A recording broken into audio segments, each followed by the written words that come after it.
All right, the recording has started and we're ready for our event. I'm going to turn it over to Dr. Anderson. And Dr. Anderson is from our Department of Criminal Justice, and I will leave it to her right now. Awesome. Thank you so much, Dr. Burley, and thank you so much, everyone, for coming today to our panel. I know it is an absolutely crazy time of the year, so we definitely appreciate your attendance today, and we hope that learning more about this very valuable tool of research, qualitative methods, will be very fruitful for everyone. We're extremely excited about the panel of scholars that we have for y'all. They're definitely all experts within the field, having Dr. Bryce, having Dr. Jones, Dr. Rose, and Dr. Buckley for you, I think will be a real treat this afternoon. So just to kind of explain the format of today, first they will be presenting on various aspects of qualitative research. Some will be discussing their own research, and then we will go to the Q&A portion of today. So with that being said, I would like to introduce my own very valued colleague, Dr. Rice, who is I just wanted to say what a mentor and a friend he is, and just, what a wonderful colleague he is. So honored that he is here today. So just to touch on a few highlights of his absolutely wonderful career. Just again, these are a few among many. So with Dr. Rice's history, in the field, I just wanted to mention these, and my computer has been difficult today. So just if you guys do not mind bearing with me, I'm actually going to my phone because my computer was freezing up when I was trying to go in between screens when I was doing this earlier. So anyway, Dr. Johnny Rice is currently serving as Assistant Professor of Criminal Justice here at Coppin State University. And prior to joining Coppin, he worked as Senior Program Associate with the Supervised Visitation Initiative at the Vera Institute of Justice.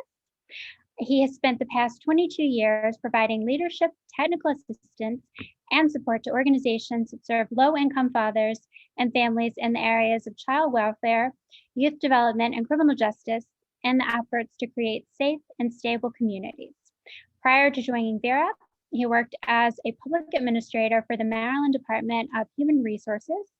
And at DHR, he served as the state administrator for the Victims of Crime Act program, the Violence Prevention and Services Act, the Rape Crisis and Sexual Assault Program, and federal and state funded and responsible fatherhood programs. Also to mention, his portfolio there encompassed emergency food and homeless services programs, and he has previously held the position of Chief Operating Officer and Director of the nationally recognized Men's Services Responsible Fatherhood Program at the Center for Urban Families in Baltimore. So just to mention a few of his past accomplishments that have brought him here to Coppin. And actually, he is mentoring me as well in qualitative research. So just wanted to throw that out there as well, that he has been an amazing guide in that. So without further ado, introducing Dr. Johnny Rice. Thank you, Dr. Anderson. I appreciate the introduction. And of course, it's an honor to be here with not only colleagues, but most importantly, students who are here today to listen to some of the information that we are going to share. If you all give me a moment, I'm going to do my best to share my screen.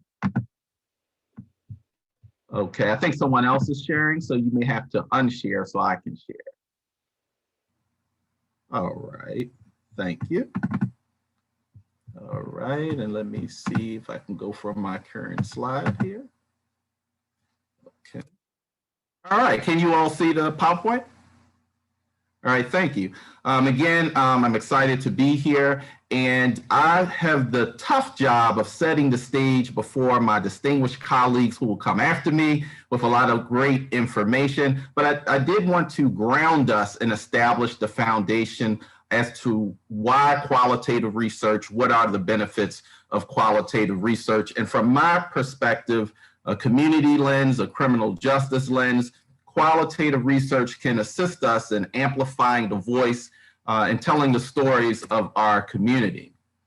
Now, in its most basic level, qualitative research is comprised of written or spoken words with no direct numerical interpretation.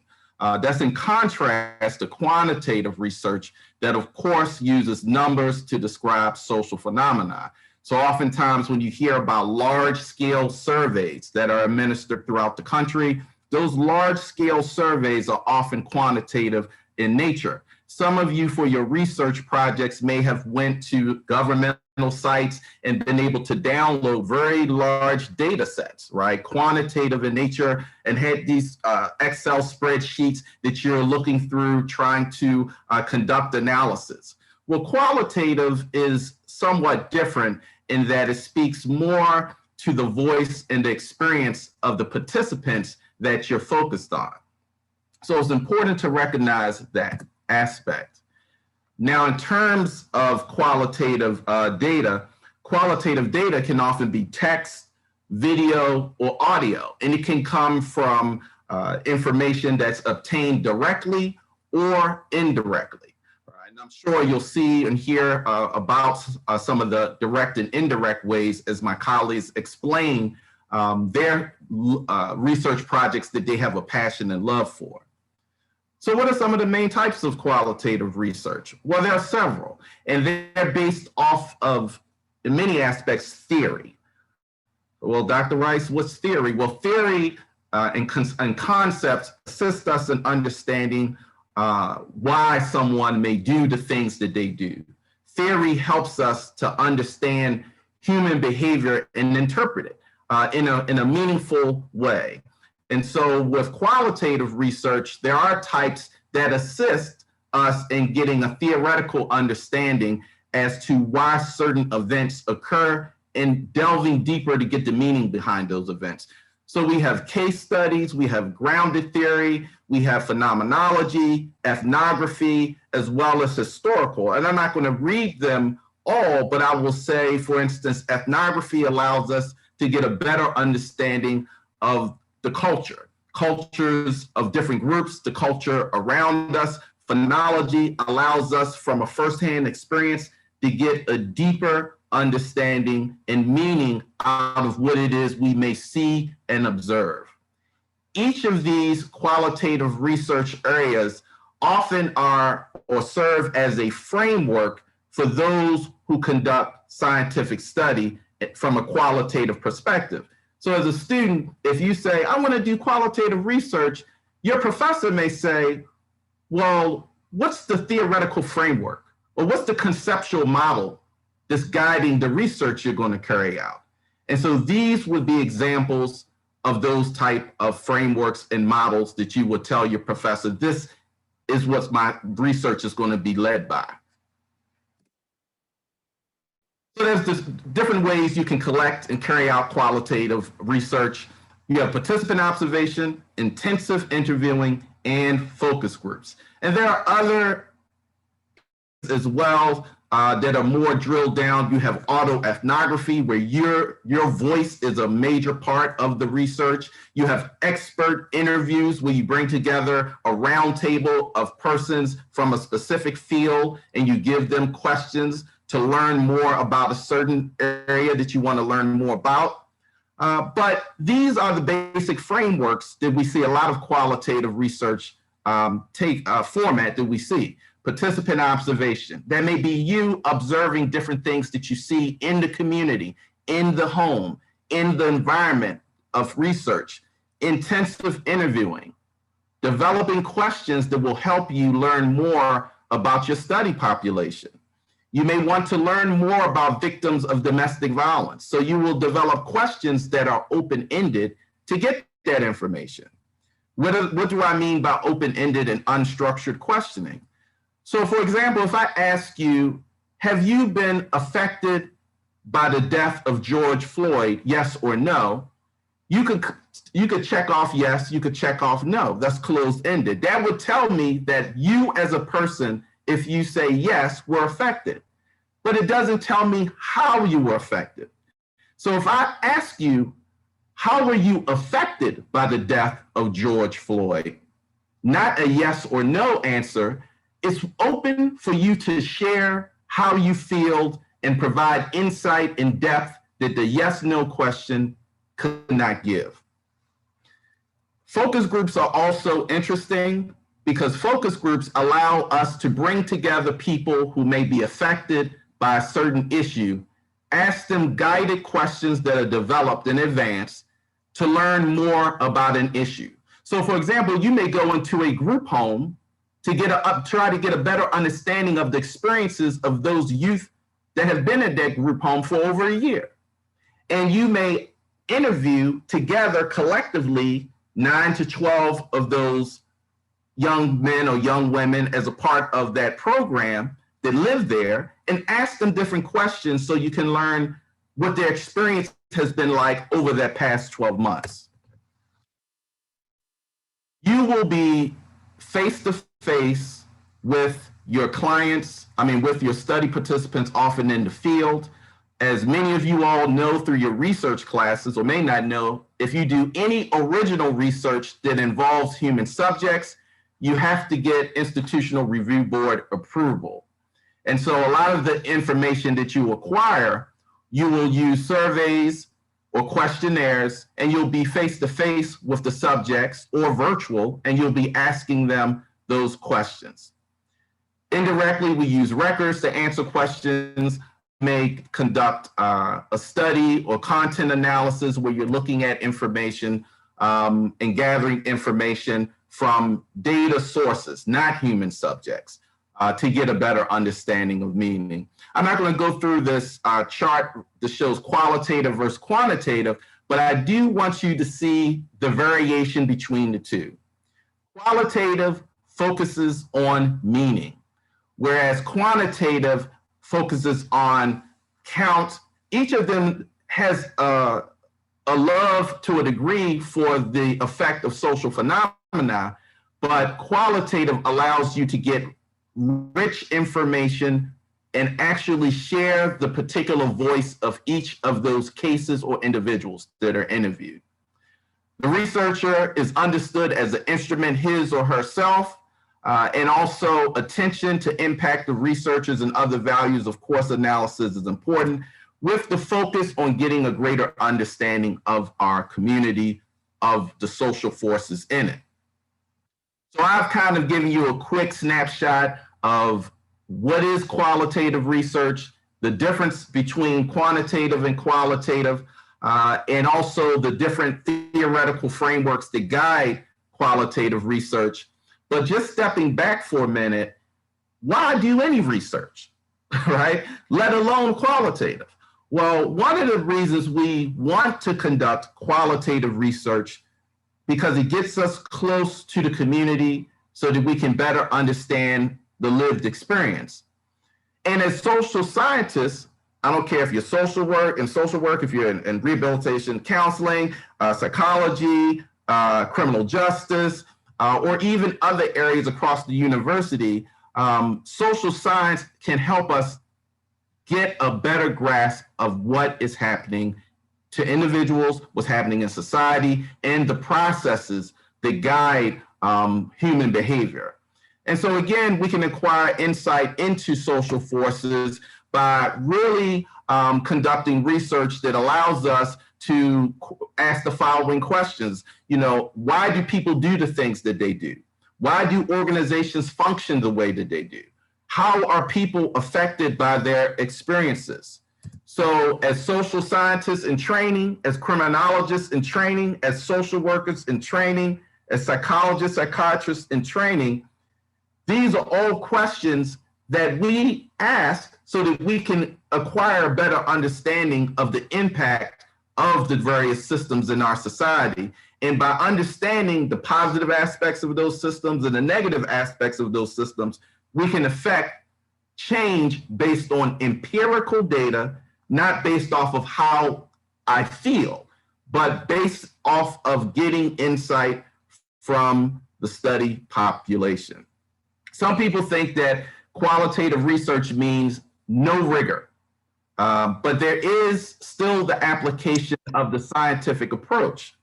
And that's important because as researchers who are out in the field, we cannot let our own personal feelings and bias negatively influence our objectivity.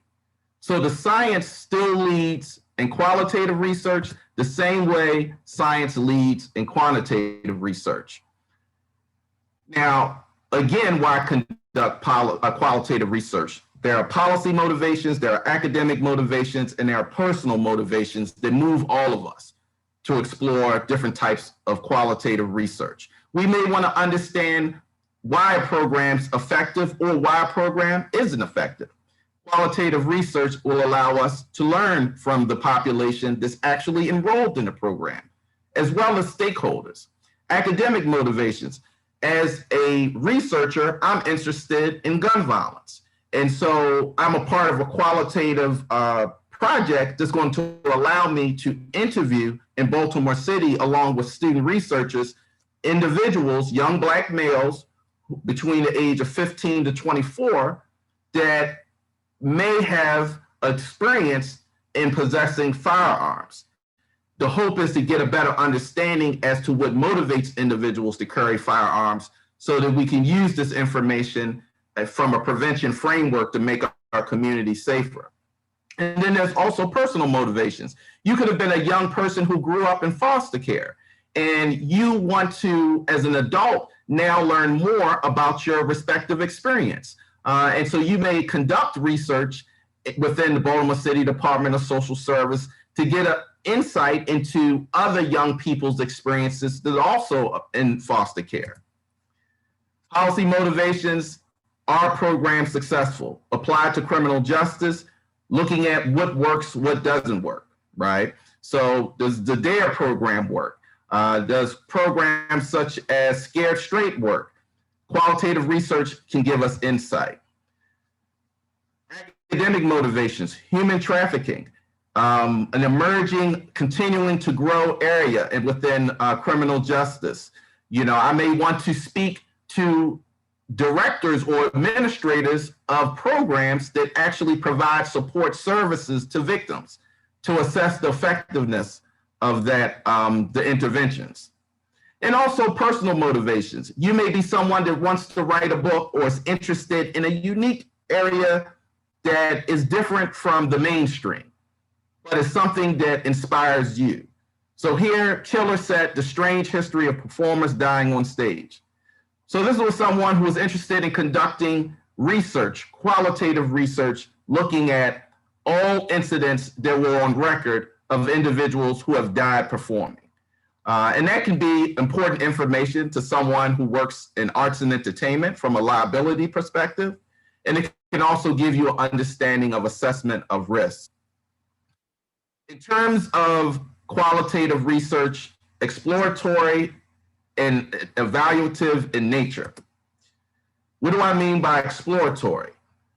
We seek to find out, conducting qualitative research, how people get along in specific settings and situations, the meaning behind people's actions, and what issues concern people.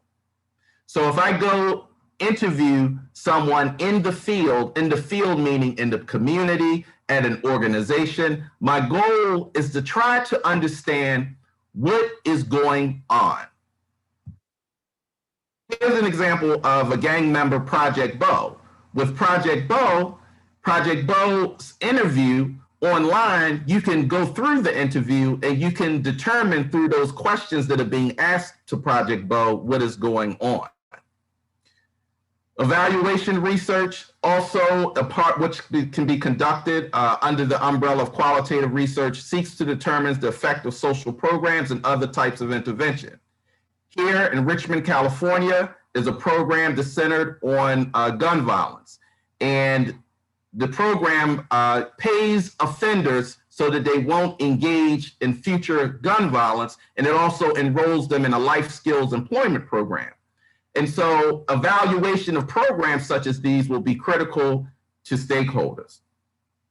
In closing out, what are some of the major benefits and risks? The benefits of qualitative research is oftentimes it's cheaper because you're using much smaller data sets. You may be interviewing 25 people or up to 150 people, but it may be smaller groups. Focus group may be 9 to 12 people. your round table may be a small group of people as well. And some of the risks, of course, are the lack of generalizability and the bias of the researcher, you bringing your own attitudes to the table. So I'm going to stop here. And as I discussed previously, the gun violence research, this is just a snapshot of qualitative in-depth interviews that I will be hopefully carrying out with student researchers soon. Again, I apologize for taking long, but I did want to share some of my insights with you. Thank you.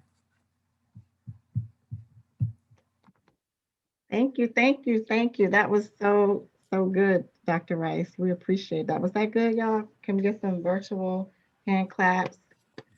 Some love in the chat. Thank you. All right. Well, we are going to thank you so much, Dr. Rice, for setting the stage for us and giving us some background information about qualitative research and telling us a little bit about what you have going on. And now we are going to move to our next speaker, none other than Dr. Gary Jones from the Department of Social Work. And we'll just so you know, if you have questions for the speakers, we'll have some time at the end that we've allowed especially for questions. So I'm going to introduce our next speaker, Dr. Jones. Here, if I can find my document here. And I know most of us know Dr. Jones because he is a professor in our department, the Department of Social Work. And we are very thankful that he has taken the time out of his busy field placement schedule to join us. So a little bit about Dr. Jones. His practice and research experiences are in the areas of child welfare, family formation, and racial equity, and the role of social determinants on well-being. He has served for 20 years as a social worker in various capacities in Alabama, Tennessee, and Maryland. He is currently the Director of Field Education at Coppin State University, which is within the College of Behavioral and Social Sciences. And I just noticed that we have a lot of Alabama action going on in here. Dr. Jones has an Alabama. Did you go to, Dr. Jones, did you go to Oakwood as well? I can't remember. Yes, ma'am. Proud alumnus.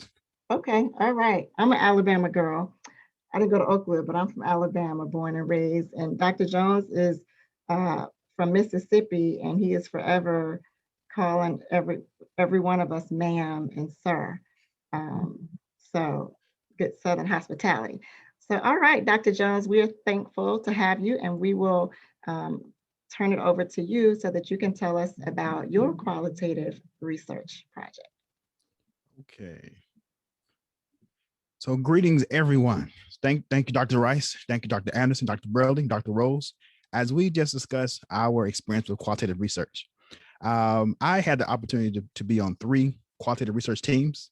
And so that journey experiences really has assisted in my understanding of the benefits of qualitative research. So let's begin our process. All right.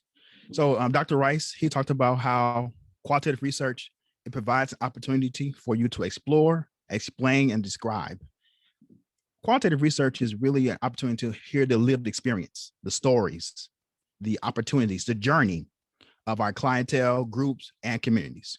And that's why I fell in love with the method of qualitative research. I'm very interested in the human experience.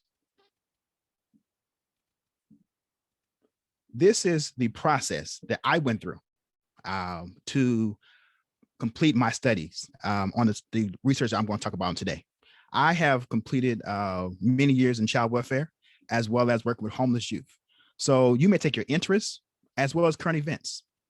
And you have to make sure that as you take your interest in current events, is grounded in literature, past studies. We don't want to replicate something that was a failure or we already have answers to. So you want to make sure that all your interest, your research, or whatever you do, and qualitative or quantitative, is grounded in literature. The literature reviews, those biographies, those annotated biographies that you all love to do in your classes, all those are preparing you to do literature reviews so that to make sure that your research and research question is grounded in literature. It's very important that it's grounded in literature. EBSCOhost is your friend. And so all those articles you're reading, it will guide you in the process. And so because of my research questions, it aided in me choosing qualitative research as my method. All right. And so as I look at my study, these are some questions that emerge from my study that I completed. It's actually been maybe 2 years ago. 2 years ago, completed my study. And so my study had 3 questions. The 3 questions are as follows. How do foster care youth participate and perceive romantic relationships before, during, and after being in foster care? My interest was supportive networks. There are many studies on supportive networks and talked about how in foster care, when they're connected to adults, they have a better chance in life with making different decisions. And so I want to look at romantic relationships as related to support networks. I worked with young mothers, young teens, and romantic relationships was something that we always grappled with in my program. And so I want to study and investigate it. And so one of the things I had to make sure was, I'm going to get to a little later, but the inclusion and exclusion, those who were part of my study, they were never my former clients because that would impact the results. And so these are the overarching research questions that guided to have a deeper understanding of how we can push healthy romantic relationships and family formation. My second question was, what experiences shape romantic relationships among former foster care youth? I want to know how did foster care impact their ability to perceive, participate in those type of relationships. And so I went on a journey with them and they agreed to be a part of the process. I had to get IRB approval through that journey. And so Dr. Rice talked about the different types of research methods, 3 types that you can participate in. And so ethnography is just having an opportunity to sit on the side and to observe the process that the individuals go through. There's a great book by Elijah Anderson. It is titled it'll come to me after the presentation, but Elijah Anderson, Code of the Streets, a very wonderful book that talks about the lived experiences of individuals in a neighborhood. That was an example of ethnography. Phenomenology is what I did. And so that you're able to go on a journey with your clients or your group to really have a deeper understanding from their perspective. Qualitative research gives you opportunity to have a better understanding of the human experience from the clients, from the participants' perspective. Many times, other studies, other methods, you prescribe what they can answer, A, B, C, or D. As a qualitative researcher, I want to know what they experience, what's important to them, not important to me. And so that's a value we have as social workers, social scientists, what's important to the society and community. And as a qualitative researcher, I can ask those questions and not prescribe. Also, another method, one of many, is grounded theory, where the theoretical frameworks emerge from the study. But the study that I did was phenomenology, where I had opportunity to learn and go on a journey about the lived experiences of former foster care youth as it relate to romantic relationships. And that was my process. And so with qualitative research, you can collect data so many different ways. Online, that because of COVID-19, online is virtual spaces utilized, online surveys, groups. You could do web surveys. I did in-depth interviews. And so my interviews were like an hour to an hour and a half, interviewing my clients, my participants in that process. And so I did in-depth interviews and it took an hour and a half. And my process, it went from October, it took me an entire year. I interviewed 9 individuals. Why take a year? Because the lived experience of former foster care youth, I had to work on their schedule. It wasn't about me as we went through this process. So it took me an entire year to collect my data. And I'm going to show you some of the findings as we move forward. So my sample size was 9. Why 9? In quantitative research, we look for saturation. After 9 participants, I received the same content, the same data. And so my professor, my dissertation chair, said you have reached saturation forward. So it's very important that your data, you're driven by your data. And qualitative research, you're driven by data, and you can have small sample sizes, 6 to 9 is recommended with a phenomenology study. You can do case studies, which could be one person, one school. But for my study, 9 was a sample size. And when I looked at the demographics, because I did actually age, the age range was from 21 to 24. So all of my cases, participants, they were formerly in foster care. And so some of them may have exited 21. Some may be on care for 4 years. And I asked the question, when they enter foster care? Some at 10, some at 17. I can look at research to see what does research say about that process. What does research say about when individuals come into care or when they exit care? In most states, at 17, the department would not allow a child to come into care because of their age. But this particular youth, they came into care a day before he turned 18. And so he was experienced foster care. And many states are different. The state of Maryland, you have the choice of remaining in foster care to the age of 21. And so all of my participants remain to the age of 21. Different experiences, but some similarities as well with my study. And so in my process, I took field notes. I took field notes before the interviews, after the interviews, and during the interviews. Rich data is given to you. And each interview we have to transcribe. One interview was 30 pages. One interview was 30 pages. I had 9. So imagine having packets of paper, 9 stacks of 30 pages or more, front and back, single space.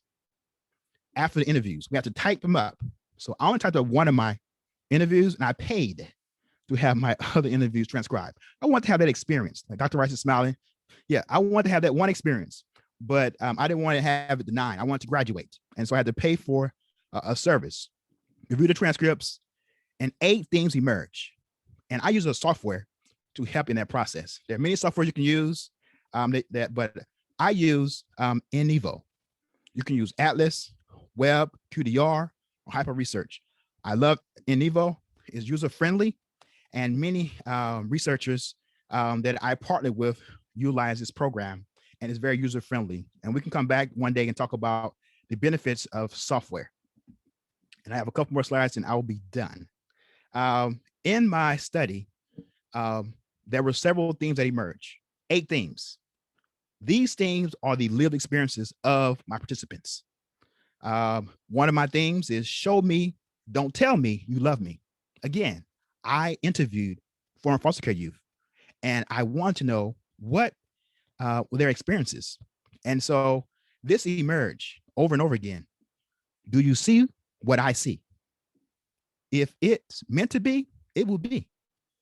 Some theories that emerged from my study were attachment theory, social learning theory, constructivist theory. All of those theories were interrelated that gave my theoretical conceptualization foundation in that process, because you want to make sure that your research study is grounded in literature as well as theoretical framework in that process. So I'm just going to share a couple of the experiences. So I said my study, 8 things emerge. And so one of the things was show me, don't tell me you love me. And one of my participants, and notice I have the name, pseudonym, confidentiality. And so my participants select their own name, and my advisor wants to make sure I put the page number and the line to find that quote. She wanted to make sure that anyone who have any questions can go back to my study and find the exact quote in that process. And so I'm going to share one of the thoughts. I've gotten hurt so many times, so it's like my wall is always up, and I'm very on the defense side when it comes to relationships now because of what I have been through when I was younger. So, and mainly run people away before I actually give them a chance because of my past. I'm still suffering with that till this day. So it's like, I do not know. And so because of placement after placement, rejection. This is some of the sentiments that my participants felt with. I want to share one more experience. Foster care F my life up, pardon my French. And so this is what was stated.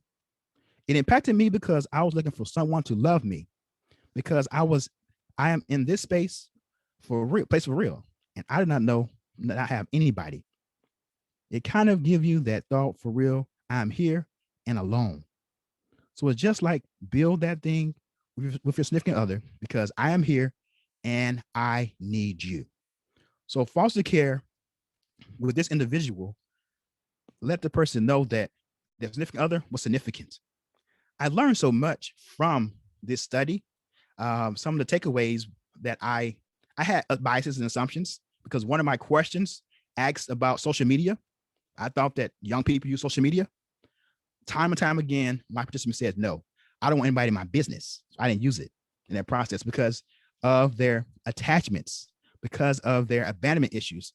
They did not want to take information, but there's so much richness in the data, you can get lost, which is why you need a software and a team to work with you in that process. And so these are just some of the quotations that you receive as a result of doing qualitative research in that process. And it's a journey. I learned much, learned a lot in that process. As a researcher, you want to make sure that you want to hear their story and not pushing your bias upon them. And when you hear their story, after the research has been completed, our participants can look over the recordings, hear the recordings, as well as the transcriptions and the findings to make sure that the results match what their sentiments are. And so those are ways for rigor. You just can't turn a document in. You have to take several steps to complete this journey. And this journey is constructivist. The researcher, participants working together to create new knowledge in that process. So thank you. Thank you. Absolutely. That was wonderful. Thank you, Dr. Jones. Yes, that was good. I hope y'all taking some good notes. Y'all ready to go do your own qualitative research? Okay, Easter said yes. Okay, Krishan is smiling.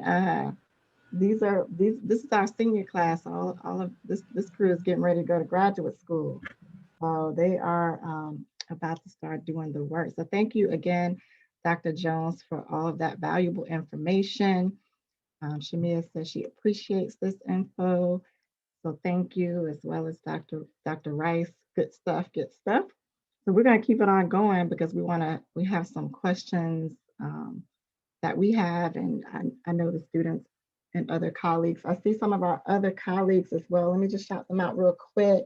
I see Dr. Brothers Gray on. I thought I saw Dr. Hudgens a moment ago. That was your timer going off, Dr. Jones. Maybe he stepped out, but I saw him earlier. So thank you,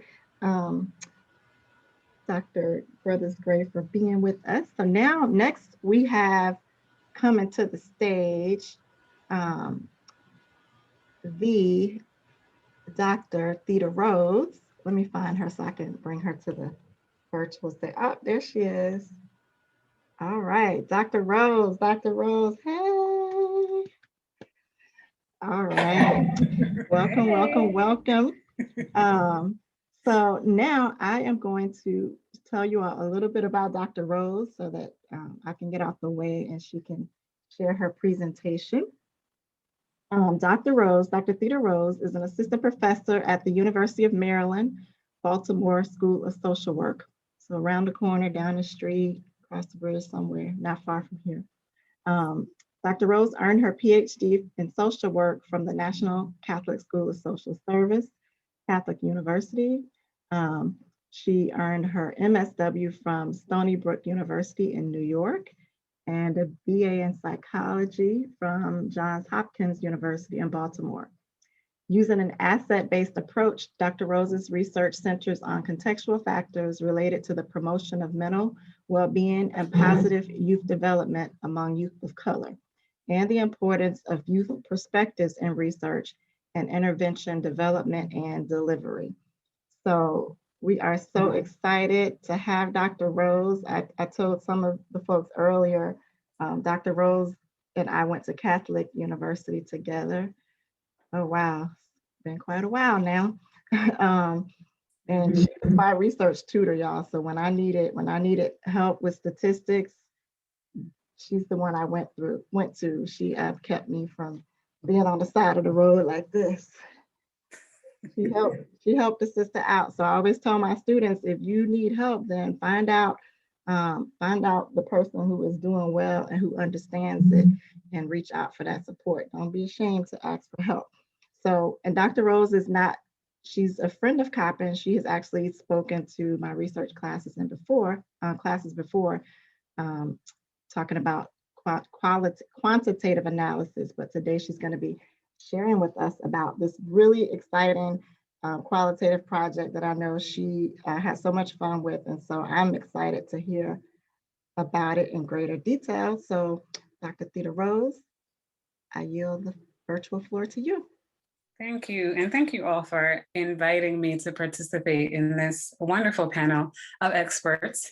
I will say I kind of probably started qualitative research a bit later. I'm more quantitatively trained, and the majority of the work I've done has been in a quantitative arena more than qualitative.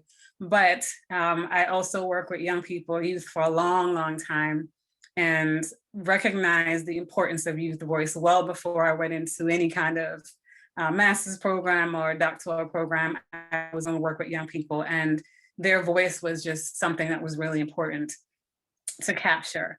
And so that's probably why I circled back to qualitative research once I got, kind of going with research in general. And so with that said, there's just some things that you, and my colleagues have kind of said this already, there's just some questions that you can't answer with quantitative research, right? And especially when you're trying to get a better understanding of the lived experiences of youth. And so my focus of research is completely young people, maybe a little bit going down usually adolescents. I've done some research on children and getting a little bit more into like the young adult ages, but I don't work with adults. I don't want to research adults. I don't care about adults, I'm kidding. My focus is really that kind of youth and young adult age range. And so, it's one of those things where you just recognize that the information that you want to create with them, you can't always do with a survey tool. I mean, they're important. And I think the research question guides the type of approach that you take. And so what I wanted to do in coming back into, quantitative research and kind of transitioning my mind to, okay, I really want to get a little bit more involved in how do I better understand adolescent development from the adolescent's perspective. And so I was introduced to this qualitative research method called photo voice. And one of my really good friends, this is her main method of research. That's all she does. Her dissertation was photo voice. Everything she does is photo voice. I've published with her 2 photo voice articles now. And so I thought it would be a great way, and it's a very unique way to engage people in research, particularly people who are harder to reach. And although adolescents may not be harder to reach, depending, they're hard to engage sometimes in research. And so photo voice is a community-based participatory research method, would fall under phenomenology. And Dr. Rice and Jones, you can correct me if I go astray. But it is a community-based participatory research method. And it really asks a study participant, in this case, young people, to visually capture an idea, to visually capture their perspective. It's a strength-based technique, I would say, because it kind of provides autonomy to the participants who choose what pictures to take, which then shapes the dialogue and the conversations that you have about the data and the findings. One of the crucial components of photo voice is really advocacy to inform policy or change in programming or practice. And so when you give adolescents the opportunity to really create that or shape that, they really, step up to the plate, and these adolescents did. So just the kind of procedures we went through in this project. So this is a project with a high school in Brooklyn, Maryland. Every time I say Brooklyn, I think New York, because I'm from New York. As you can maybe hear, you may hear Jamaican and New York in here. I don't know what you hear, but it is a mix of Jamaican and New York. But Brooklyn, Maryland, we did with the high school. And we, so we collaborated with, he was actually a doc student at our school, but he was actually a director in a program in a high school in Brooklyn, Maryland.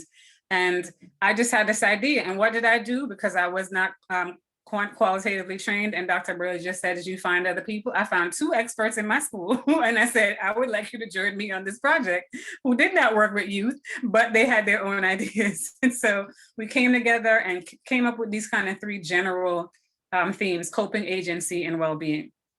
So when we kind of began this project, we went into the school, we talked to the, the director, and we proposed it to the principal. You have to go through, if you do any project in Baltimore City with youth, you have to go through the Baltimore City IRB, the Baltimore City Public Schools IRB. That alone is enough to scare you, but don't be scared of them. But we got approval and we moved forward. And so what we did, the first thing we did was we had an orientation with them. And the first thing the young people said was, why are you here? Who are you and why are you here? And rightly so, because they want to know, what are you going to do with this information? That was the next question we got. What are you all going to do with this? And so we had to, I was like, oh, wait, hi, how you doing? I've worked with young people before, but they were really like, kind of, because it's research, you say research, young people get like, what's this? You start thinking Baltimore City and research and how that all plays into the back of their minds. So we had an orientation with them. We discussed the research constructs, and which is coping, agency, and well-being. But what we did with them was we had them define what coping meant to them, agency meant to them, and well-being meant to them. Because although we had general ideas, again, if this is an exchange and we're doing this project together, we wanted them to shape the dialogue and the meaning of these constructs for themselves, because they had to then go take pictures. So we talked about picture taking. We talked about ethical and safety guidelines for photography. We were like, no selfies. Everybody and their mother likes taking selfies now. We're like, you cannot take selfies for this project. You cannot photograph people selling anything illegal in the street. We had to give them specific guidelines. And we gave them disposable cameras, which is like real old school, because we can't assume that people have access to iPhones and different things the way they can take pictures. So we distributed cameras, and after with young people, again in research, it's parent assent, caregiver consent, and youth assent. And so then we went ahead. So they went ahead and took pictures of images that represented coping, agency, and well-being. They participated then in focus groups to discuss how their pictures reflected coping, agency, and well-being as they understood it. The focus groups were transcribed and analyzed thematically with the photographs. So all of that became data. The focus groups were data, and so were the pictures. So all of that became data. They discussed those pictures with us, and we had the focus group. There were 2 focus groups. So there were about 12 students in this project, and we did 2 focus groups initially, and then we did follow-up focus groups with them. So the research team analyzed the data. It was 3 of us, at least 3 of us on each transcript. We did not try to transcribe any of it ourselves. We sent that sucker to Rev, who took an online program. I wasn't even trying to get that experience. And then the students, after we analyzed the data, students then participated in a final focus group for member checking and deciding on final themes for presentation, plans for the presentation, and use of findings. So the purpose of the study, generally speaking, was to explore how coping, agency, and well-being are defined, perceived, and experienced by adolescents attending a Baltimore City high school. It was 12 students aged 15 to 17. 7 of them were identified as Black, and this was kind of consistent with the school's demographics. And so we found, and I can answer more questions about the process, but I want to be mindful of time. We found, this project ended up in 2 manuscripts or 2 publications. So there's 2 published articles on this project. One was on coping, because coping was a lot the young people really had a lot to say about coping. And so coping had 4 themes. One was defining coping. How do you deal with stuff? How do you deal with stuff? That's how the young people define coping. And then they talked about that. The second was coping resources. And so they described utilizing several resources to manage stress, including people, places, and activities. The third theme of coping was coping strategies. And here students distinguish between good and bad strategies. So like music versus drug use, something like that. And the last was this idea that really threaded throughout pretty much all the themes, which was evolution and consequences of coping. And what they were saying is that strategies change as you mature. So the way you deal with coping at 16 is going to change when you're 25. And they really had the foresight to think about that, which is why I love young people and their perspectives. For well-being, they kind of highlighted 3 different aspects of well-being: individual well-being, and one of the things, and it's a quote, they said, fixing your mind. And that was kind of how they perceived individual well-being, what they can do to help themselves feel better. Another aspect was community. So that was with friends and with others in the community. The last aspect of well-being they identified was where well-being is fostered. And school as a haven came up a lot for them. A lot of them were really connected to that particular high school and then really found a security in being a part of the school. And the last construct of agency, they kind of had some different ideas of agency. Now, agency was interesting because when you say agency, it's a young person, then they're not thinking like empowerment or, and other words that describe agency. And so they really had to define that for themselves because we could not put our definition on them. So they said agency can be used for good or bad. They defined agency as connected to action and change. And so they said it could be good or bad. They said it could impact themselves and others.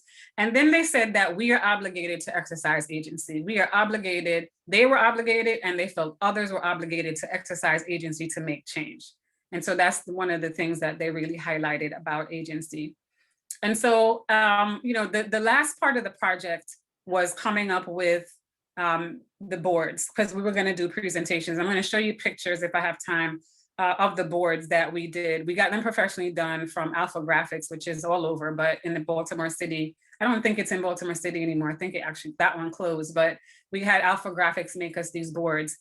And I'll show you in a second. And what they did was 4 exhibitions of the work. They had 2 exhibitions at their high school for the school community, and for a high-ranking member of U.S. Congress. I don't know who it was because I wasn't there. Because what happened is we made these boards and we made 2 sets and they just took the show on the road. They did presentations without us. And so, the third was at Baltimore City Public School Board meeting, which I went to, which went till 11 o'clock at night.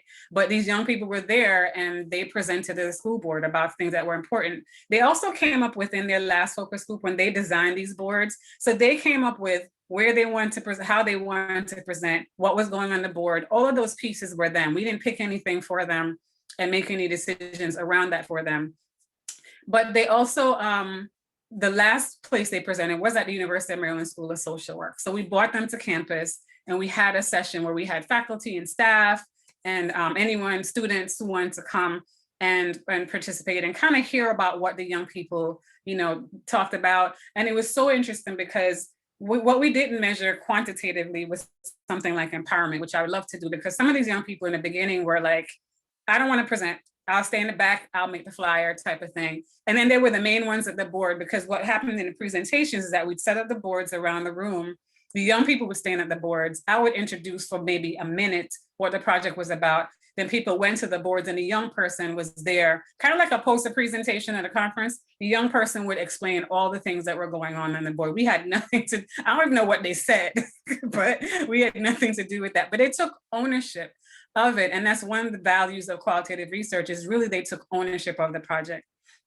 And so we were able to, strengthen collaborations with the Baltimore school community through this project, provide a forum for them to really express their thoughts and their perspectives. And again, we had research findings co-created with youth. So the last thing I want to show you, and I have to share my screen to do that, was just the boards. Do I have time for that? Okay. So let's see. Oops. Let me do this first. Okay.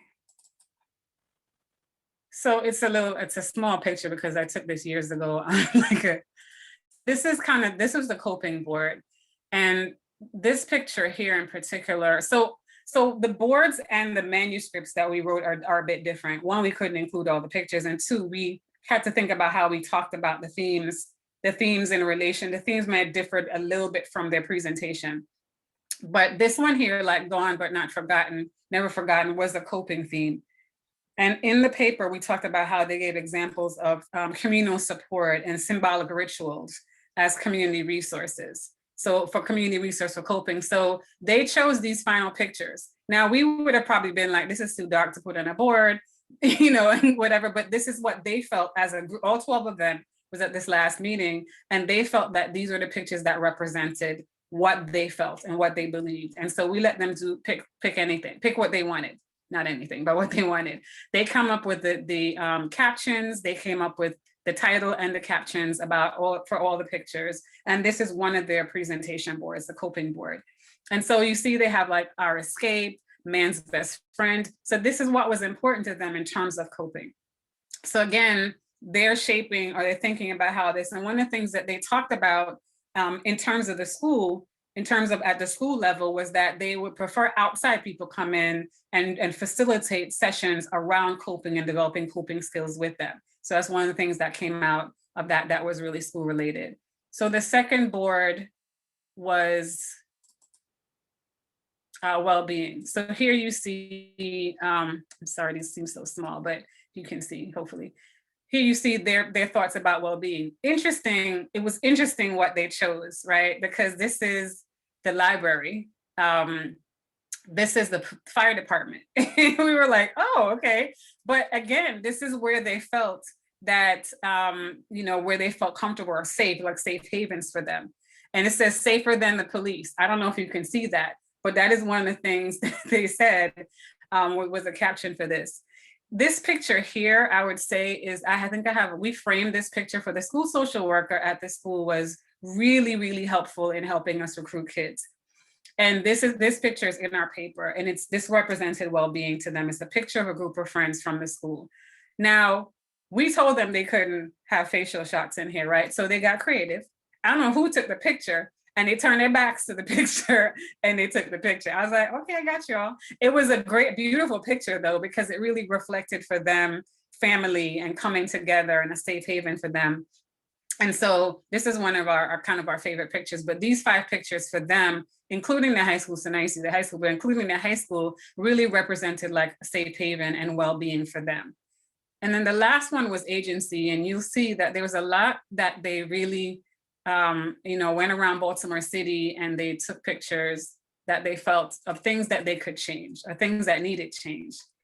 And you could see a lot of it is related to things that were broken. They call this No Love in the Hood. I mean, they captured all of this and created all of these, washing away the crime in Baltimore, lost home. And this was one of the pictures in one of our publications as well. Most of the students, what they wanted to see and change was that revolved around their neighborhood environment. Vacant lots, boarded up buildings. They made suggestions about how these buildings could be centers for after school programs for kids and that type of thing. And so this was kind of, to them, this reflected lost home, or was one of the things that reflected agency or something that they could change or others should be obligated to change. So that was the last picture, so I'll stop sharing. And so, then, as I mentioned, after the project was over, we had 2 articles published in journals about the paper. So if anyone's ever interested in reading one, you can find it, but which gives a lot more information than I'm sharing here. But it was really exciting because for me, who would work with young people for a long time, when you get to a professor level, if you're not doing research all the time, it was great to reconnect with young people. They actually thought it was, a project, a program in the school. They were like, when are you coming back to do another program? They didn't even think about it as a research project. They thought about it as a program because they were so involved and took ownership of it. They really were, really wanted to be a part of it. So I'll stop there and I'll take questions at the end when we have Q&A. Thank you. All right, thank you so much. Was that good, y'all? Okay, I see the hands shaking, thumbs going up. Yes, that was so great, Dr. Rose. And we're gonna take some questions at the end, but Shamia, along with myself, we would like a copy of the article. So if you send us a copy of the article or both of them, I'll make sure to share it with everyone. So thank you so much. I was taking notes. I know y'all think we don't take notes. We were taking notes. Ashley said, thank you, very interesting. Just fascinating. We're so excited. This is good stuff. So I'm gonna keep going. Y'all not gonna be talking about me like they were talking about Steve Harvey last night in the versus battle. They said he was talking too much. You saw it, Krishan? So let me not talk too much. And let me bring to the stage our very own, the one and only, our fitness champion. Hold up, wait, let me find, I gotta do the spotlight. Dr. Jones got me all obsessed with the spotlight action over here. Yeah.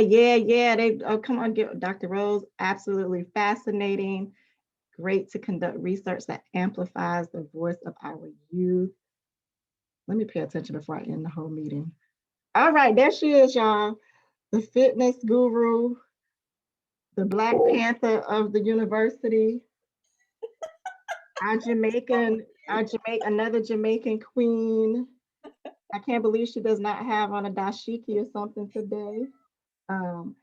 But we are so, and this is our fitness guru. I know, pump her up. She will hurt us.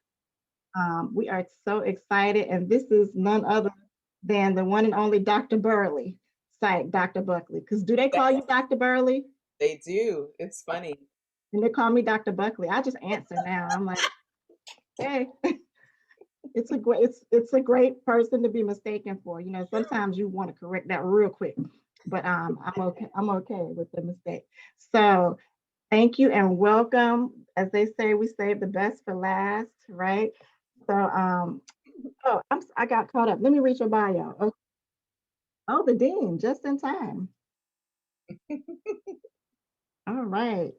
Welcome, Dean O'Brien. We see you just came in. Dr. Beverly O'Brien, the Dean of the College of Behavioral and Social Sciences, logged on just in time to hear Dr. Buckley. All right, so Dr. Buckley, most of us know Dr. Buckley here, but she has her BA in social work from Oakwood University. So we have another Oakwood graduate.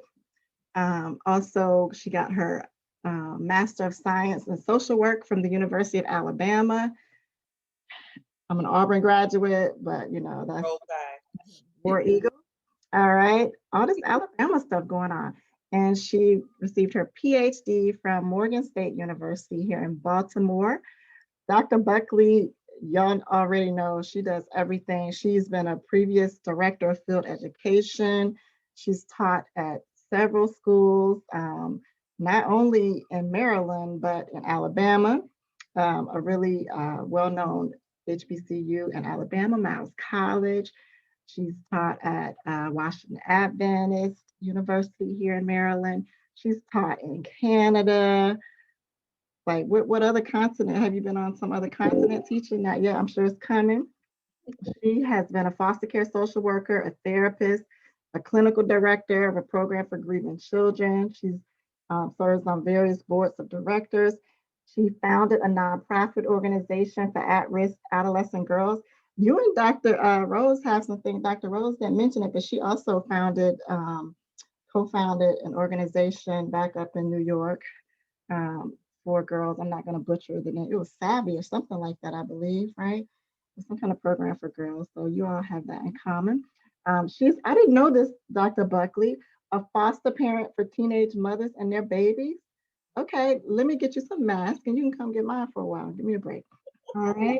So that is pretty amazing. That's some good stuff. She has a keen interest in researching the emerging social trends impacting the Black family dynamic, in addition to researching grieving in minority groups.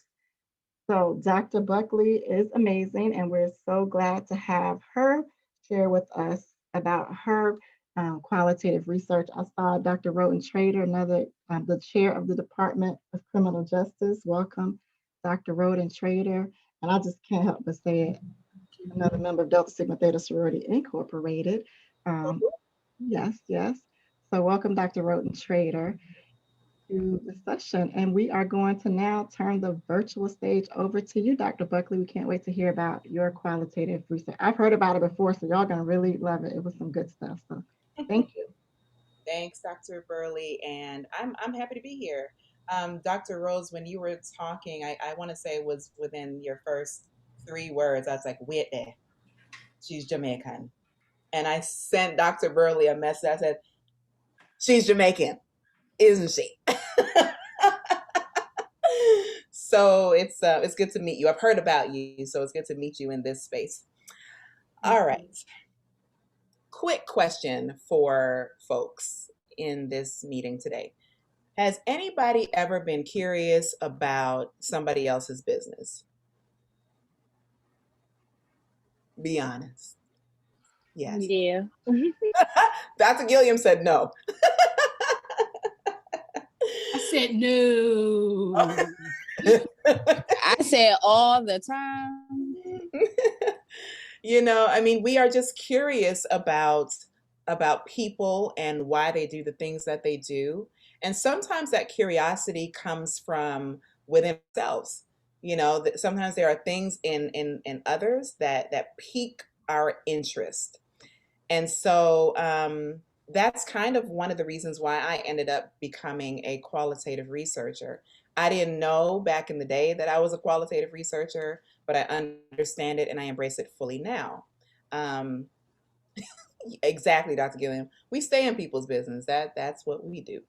I will be very transparent though and say that while I was pursuing my PhD, we were required to take 3 quantitative stats courses, and I knew that that was not my ministry. And so I said, let me just go on and get these 3 classes and keep it pushing. And if I ever needed to do a quantitative research in the future, I knew that I'd be able to partner with somebody else. And I mean, I'm laughing as I'm saying that, but again, this is something that I embrace about myself. It's not a limitation. It's just that I thrive as a qualitative researcher. And so while I was identifying or narrowing down rather what I was going to research, I remember that I was told you really shouldn't research something that is too closely related to you, to your own life. And you know, that's some people's school of thought. And then others feel like, well, it's actually a good thing to research something that you can relate to, because you in essence, not only are you the researcher, but you're also like a quasi participant. So I'm just saying that to give you some additional things to think about as you consider, you know, the type of researcher that you will become, or rather, the type of researcher that you are currently. So when Dr. Burley was reading my bio, yes, I do have a strong passion and keen interest in grief, especially how Black people grieve. But as life would have it, my research has really emerged, and it's not just focused on grief. And so my umbrella is, even though I hate the word, but my research umbrella is trauma. And so I look at different types of traumatic life experiences. But for my research that I'll be talking about today, I explored fatherless woman syndrome and the perceptions of attachment on Jamaican women. The reason why I chose Jamaican women was because initially I thought that there would have been an overwhelming response because of my preconceived notions of this idea of fatherlessness. I just assumed that there would be a whole bunch of women who were fatherless, who needed to be a part of the research. Now, looking back on that in retrospect, I'm so glad that I, cleaned up my biases and have a better understanding of fatherhood, father involvement, fatherlessness, and all of the things. There is a very popular misconception that Black fathers are absent and that they are not good fathers and stuff like that. And my research has really, really, really just brought me to a place of clarity around that. I'm not saying, let me be clear, I'm not saying that there aren't absent Black fathers. Of course there are. But the narrative, oftentimes when we are talking about Black lived experiences, you will find that it comes from a pathological lens. And I fundamentally reject notions such as that because I am a strengths-based researcher and practitioner. And I believe that while it is imperative that we do tell the truth about our experiences, the truth isn't always steeped in negativity and pathology. So having said that, I'll just share my quick, I'll share my little PowerPoint. Since everybody else had a little PowerPoint, I'm gonna share mine too. Here we go. Not that. Okay, here we go. Now those who have had me in class know that I always struggle with technology. I'm like, wait, how do I do this? What's the next step? Okay, so here we go. So the problem that I was interested in was fatherlessness, which is defined, for my study, it's defined as not having a father present in the home or in their life from and during their formative years. And this fatherlessness was not related to death. It was not related to incarceration. It was absenteeism in its truest form, if you will. And so what I found was that fatherlessness contributes to several maladaptive behaviors, including suicide, high risk sexual behaviors, poor educational performance, emotional difficulties, such and so forth. One thing that I found was that women in particular who grew up without a father are labeled as having daddy issues. So, at the beginning of this, I mentioned pathology. Well, that's a way that women have been pathologized, because when you label the person who has, through no doing of her own, who has been subjected to a particular condition, when you label her in this way, what you're saying is that she's broken. Something is wrong with her. Well, sure, she grew up without a father, but we should not pathologize her, because that actually really reinforces the trauma that she has been subjected to. So the attachment styles that I explored were, as you can see on the screen here, secure attachment, anxious, dismissive, insecure, ambivalent, and insecure, avoidant. And what you find from these different types of attachments is that it's on a spectrum, if you will, with secure being the ideal, the most so-called healthy form of attachment, where that individual is secure in themselves as well as in the relationships that they have with others, and those types of attachments. The insecure, ambivalent, and insecure avoidant, as you can imagine, those are more dysfunctional, because there are some insecurities that the individual experiences because of relationships. And let me be clear, the relationships are not just romantic. These can be platonic. They can certainly be professional. It can be any type of a relationship or connection where some sort of an attachment would take place, attachment rather. But again, these four attachment styles give us the framework for attachment. All right, I want to jump forward. So the methodology that I use, I am a phenomenological researcher, but the specific type that I use is called interpretive phenomenological analysis. It's about getting into people's business, really going after the insider's perspective, and really trying to see their lived experience through their own, through their lens, through their eyes, really doing a lot of listening, active listening. And as social workers, we claim to be good at active listening skills. And that's where you get the meat of the lived experience. For my research, I had 14 participants. Now that's important because if you recall, Dr. Jones shared that he had 9. And 9 is a great number. My dissertation chair, she actually did not think that I didn't even expect to get 14. I expected to get 10 to 12. And she said, you're never going to get more than that because your your potential demographic is so narrow, since I was only looking at Jamaican women. But I ended up not only getting these 14, but I got other women, not just Black women either. You know, I put my recruitment tool out on social media, and it got out by word of mouth. Women wanted to tell their story. I will also point out that those that responded that did not meet the criteria, they were not just interested in telling their stories because of absenteeism, but they wanted to talk about how the death of their father impacted them, or their father's incarceration, or how the maladaptive or the broken relationship between their parents, which contributed to the fatherlessness, how that affected them. So this father involvement and fatherhood research, it is such a dynamic and yet very complicated area of research, one that is largely underexplored. So these are just the demographics. You'll see here that the participants ranged in age from 24 to 55. That is a very wide range. And what that says is that regardless of the individual's age, the likelihood is that they have some things that they want to share and discuss with respect to their father relationship. Varied marital statuses. Some of them had their own children, some did not. They lived in Canada, Jamaica, the US, and 2 of them actually never left Jamaica. They were still living in Jamaica at the time of the study.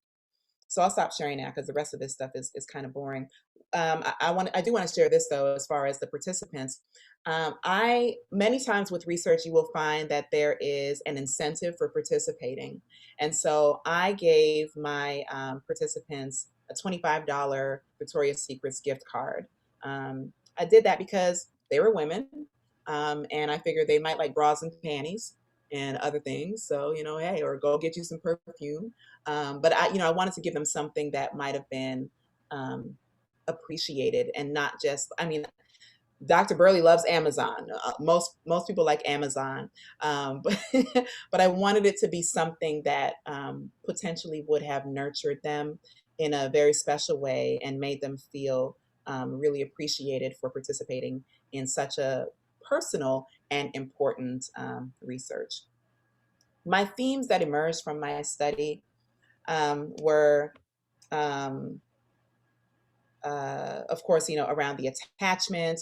I found like there was a lot of repetition around the struggles that the participants experience in terms of their ability to form attachments. It didn't mean that they did not form attachments. And again, keep in mind that the attachments were not just romantic. It was all different kinds of attachments. I remember one of my participants in particular shared that she consistently experienced difficulty forming attachments with at work, in particular with those who were in positions of authority. And so from her perspective, she felt that that was related to her father absence, because she felt that his absence did not help to ground her in supervisory types of relationships. And so she found that she would oftentimes be in these really combative types of situations. Yet she didn't experience that with her mother. What else can I share with you here? So in terms of bias, because as a researcher, you do need to peel back the layers on the potential for bias. So one of the things that I found was that after I did the interviews, the very first 2 interviews, I was, well, let me just share the screen so you can see what I wrote. It's kind of funny, in my opinion, as I look back at it. Share screen here. So I said, and this was, so a part of interpretive phenomenological is that you are supposed to journal. And so these are literally from my journal entries. I said, so I've had the 2 interviews transcribed, and the others spoke about transcriptions. Listen, if I didn't transcribe, I would still be in school today. Okay, because the interviews were lengthy, but also just as you are replaying and it's just a lot to try to transcribe on your own. So I too paid the money to get my research transcribed, my data transcribed. So anyway, so I said, so I've had the 2 interviews transcribed, and the high that I felt when I started recruitment has completely dissipated. I'm looking at the transcriptions and I'm confused as to how to take this to the next level. Imposter syndrome is kicking my ass. In that moment, I just felt like I can't do this. This is bigger than me. It's beyond me. I suck. But of course, you know, I was able to push through with the support of my dissertation committee and friends and support systems as well. Another important thing, I said in analyzing one of my participants' interviews, she said in response to one of the questions, she said, "I wish I had a dad." Yeah, I had daddy issues. Oh God, I had daddy issues. And that made me tear up because I guess I did also. And if the truth be told, I still do. One of the limitations from my study was that it was only conducted on Jamaican women. So it's a limitation, even though I knew that going in, but it also is an implication for a future study because I knew that I would want to replicate this study with other demographics, other women, maybe other groups of Caribbean women, maybe just Black American women, maybe just Black Canadians, you know, whatever. But I knew that while it was a limitation, it also had the potential to be an implication for future study. Also, this study does have very strong implications for feminist or womanist therapy, which is becoming a new and an emerging trend in terms of mental health treatment. So really wanting for mental health practitioners to understand the role of this fatherhood dynamic in women who grew up without a father and empowering them to be able to incorporate that knowledge into their therapeutic practices. So here is me and my dad. I met my dad for the first time. I met him when I was a kid, and then I met him again when I was 31, something like that. So I was grown. But this picture was taken in 2016 or 17, something like that, when I was in Jamaica. And it was such an important visit with my father. I didn't know it at the time, but it was going to help me as I continued with my research. You remember I said at the beginning of this that some people will say you should not research something that is too personal, while others would say the opposite. This is my evidence that for me, researching a topic that was and is very personal to me actually did help. It gave me the bravery to approach this. It gave me a tremendous amount of respect for women and men who do tell their stories of fatherlessness and who are able to engage in the work of healing from the traumatic experience of fatherlessness. That's it. Wow. Wow spelled backwards, as one of my friends would say. That was so great, Dr. Buckley, so powerful. So moving. As people are saying in the chat as well. And so we have some questions in the chat, but before we get to the questions in the chat, we're going to move immediately to our panel discussion. And let me, I'm going to actually turn it over to Dr. Anderson because we have some questions for the panel, and then we'll take questions from the audience as well. So we'll start with the panel discussion, and let me bring our amazing speakers back to the stage. And Dr. Anderson, I will yield to you to facilitate our panel discussion. Awesome. Thank you, Dr. Burley, and thank you again so much to our panelists. And again, I will try and move through this portion expeditiously, still, of course, leaving time for your insights, your very valuable insights, so that we can have time for a student Q&A at the end of today. So the first question that I would love y'all's thoughts on is, what do you see as the overall value of qualitative research?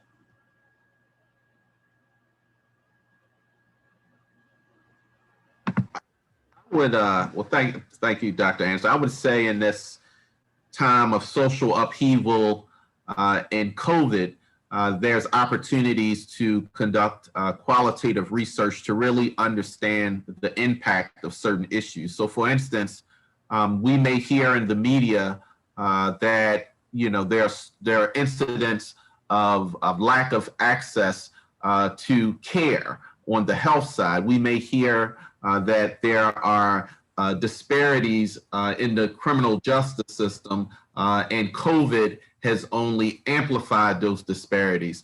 And so I think qualitative research, so I can imagine going into the prison and actually interviewing those offenders who are there and getting insight about their experience related to COVID, be it in-depth interviews or focus groups, could give a lot of insight to the numbers that we see. So it's one thing to say that this many offenders died in custody as a result of contracting COVID, but it's another thing to be able to put those numbers in context to understand their experience as to what contributed to that and how they perceived or what type of meaning came out of their experience while dealing with not only incarceration, but also COVID. I think it's a great time for voices around injustice conducted through autoethnography, experiences of the researcher and their voice present, or more objective qualitative research where it's very somewhat structured and objective. And so my perspective is that now is an exciting time. If I'm a student, it's an exciting time to try to get a better understanding of the social forces and phenomena that are affecting our society politically, criminal justice side, socially. It's just a great time to hear the voices of the people through research, through qualitative research. Thank you, Dr. Rice. And you bring up an excellent point too with COVID and understanding people's experience during the COVID era. And one thing that I would ask our panel, in addition to, their view on the overall value of doing qualitative research, is their thoughts on how to conduct qualitative research in this virtual modality, given what is going on with COVID. Hopefully we are moving, towards more face-to-face interaction, but what is y'all's thoughts on how we do this, type of research that does often depend on a close personal, interaction, observation? What do y'all think about that?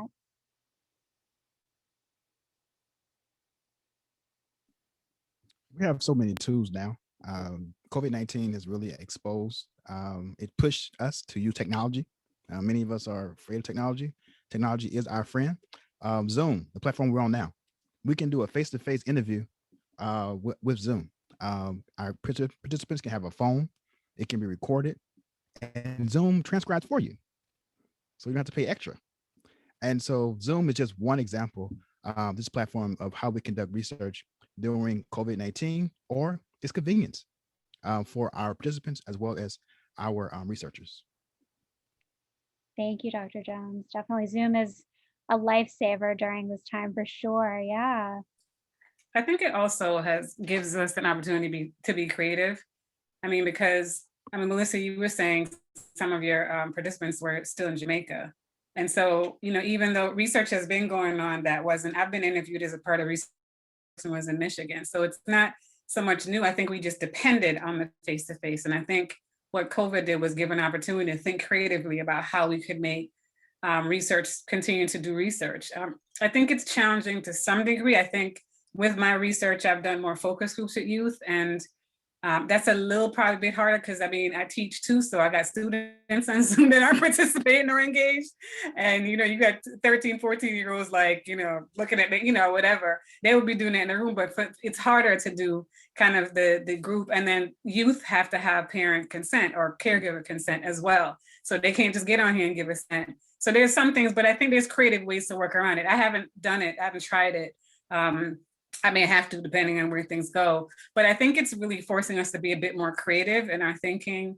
and just really, like, as Dr. Jones said, using the tools that are available to see how we could, really, for convenience sake, even, people that may have traveling issues, may not be able to get to wherever you're going to meet them for an interview, depending. So I think it's really opened our eyes to see what we can really do creatively. Yeah, it does. It opens up, yeah, for sure, new pathways. I'm sorry.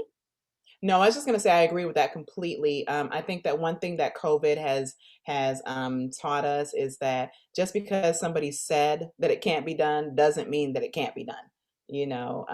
And quite frankly, I do wish that I understood video platforms, because if I did, then I would have used one of them to conduct my interviews. It's so interesting because the two participants who live in Jamaica, I interviewed them using WhatsApp. And WhatsApp does have the video call capability, but I didn't use that, right? Because it wasn't the custom. It wasn't preferred to conduct the interviews that way. But if you're looking at establishing rapport and creating a safe space, some people might actually prefer to be able to see the person who is asking them these very personal questions versus just having a telephone conversation. So that's my perspective on it. No, I think that's fascinating that it does. This time, as hard as it is, it opens up new opportunities in research, even in qualitative research, which we may not have thought of before. I'm just curious, do y'all have plans to use this type of technology in your current research agenda right now? 100%. And I'm going to be using Dr. Rose's too, because I like pictures. Yes. That's awesome. That's awesome. Well, just to switch gears, and I'm not trying to rush all, but I definitely want to leave time for our students to ask y'all questions because I know that they have them. One question that I do have is on generalizability, because that can often be a criticism of qualitative research, or at least that maybe it's a drawback of this type of research. What would y'all say as our panelists to this criticism? Well, I would kind of add this perspective to this. And indeed, even with qualitative research, and not to go down a rabbit's hole, but there's almost a movement to even make qualitative research quantitative research. So it's just the way things are going. It's very interesting if you explore it.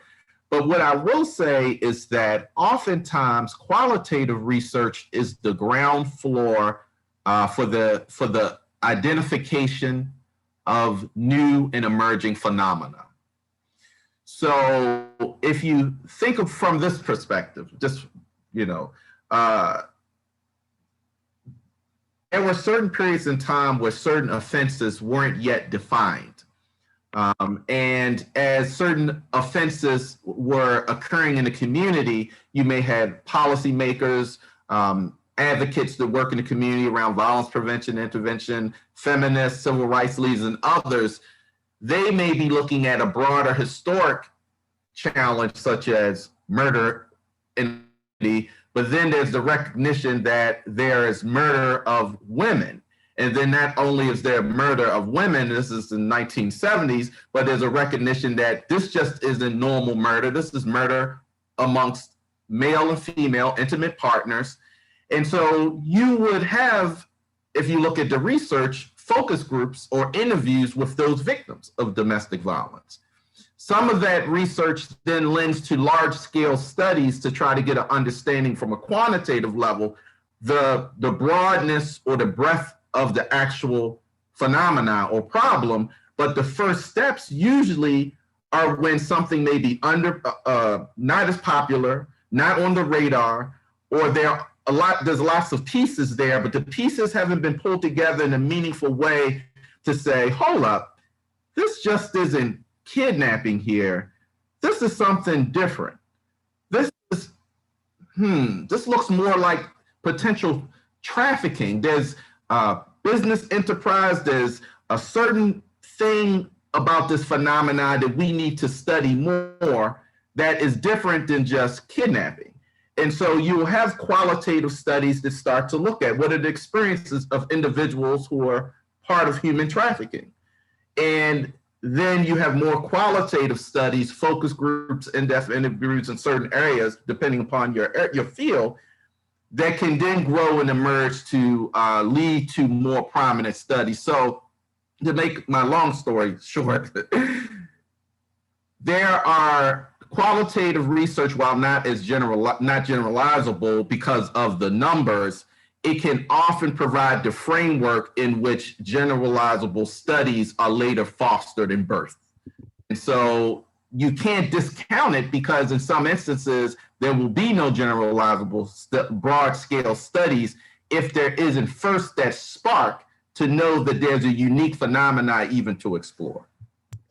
I just want to really quickly piggyback on that. I completely agree. Two things. So from my perspective, just like in social work, we say, and we just talked about this today in class, as a matter of fact, practice informs policy, policy informs practice. I see the same type of dynamic with qualitative and quantitative research. They go hand in hand. It's not one or the other, you know? And so I think that we, as more contemporary researchers, need to be more savvy and recognize, you know, how we can marry these two types of methodologies. And like I said earlier, while I know that I am not a quantitative researcher, I know what it would take to get a quantitative researcher to join my study. Thus making it into a mixed methods. There's a researcher that I quoted, and I had to look it up, but Poltz and Hungler said that the word generalizability is defined as the degree to which findings can be generalized, but partial generalizations may be possible for similar populations. And I feel that this should not be a primary concern of qualitative research. I agree 100%. You cannot only focus on this so-called generalizability, because again, we are looking at lived experiences. This may be generalizable for a small segment of the population, but that's not the sole purpose and emphasis of qualitative research. Absolutely. Yeah, I think lived experiences, I think that's so key. And the idea of, you know, of marrying these methodologies and that they're not working at cross purposes. I think that that is absolutely key. And an additional question is just asking y'all where y'all are going from here in terms of your qualitative research agendas.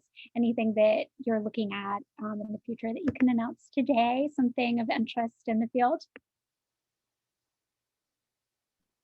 Just continue in the journey. I would love to be like these authors right here.